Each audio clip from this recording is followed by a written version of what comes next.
Help! I shriek, clutching my side, blood trickling from between my ribs. Keep it together, Miren, I tell myself, desperate. Hang the fuck on. You need to think. Fast. Call out to someone.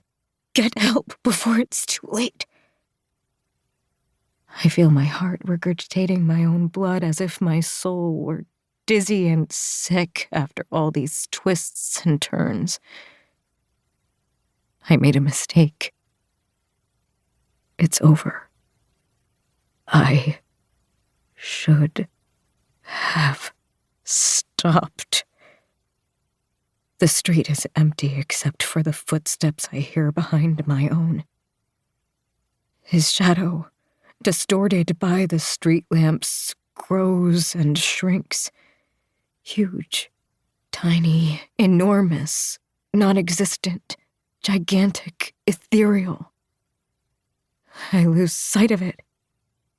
Where is he? Help! I cry into the dark, empty street, which seems to watch from the shadows like an accomplice in my death. Come on, Miren. You have to get the truth out. Come on. Come on. You have to make it.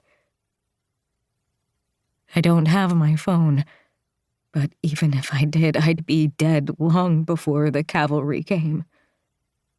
All they'd find would be the corpse of a 35-year-old journalist whose soul had been frozen solid since one fateful, bitterly cold night 14 years earlier. Light from street lamps always takes me back to that night of pain in 1997. To my screams, howling and trembling in the park. The grinning men, the trauma I'll never be free of. Maybe it was bound to end like this, under the intermittent light of another set of street lamps in another corner of New York. Painfully, I lurch forward. Every step is like a knife in my side. I know this long, dark road only leads to Rockaway Beach, next to Jacob Riis Park.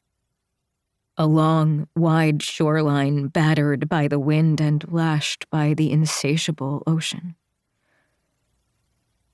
Nobody will be out this early. The sun hasn't risen yet, and a waning moon bathes the footprints in the sand with melancholy. When I turn my head, I see it's also illuminating the fine trail of black blood I'm leaving behind me.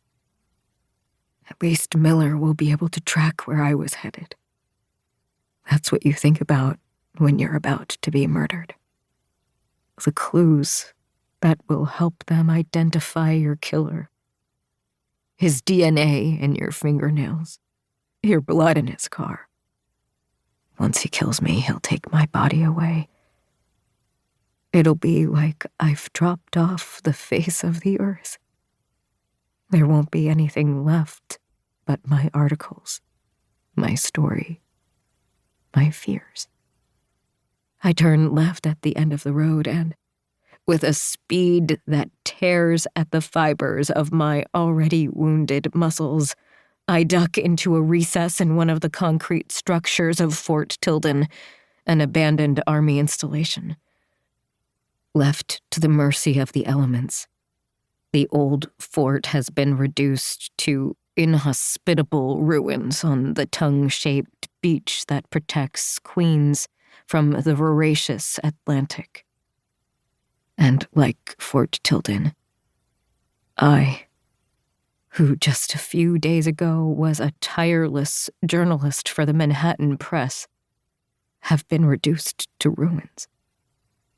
A little girl whimpering at the sound of his footsteps.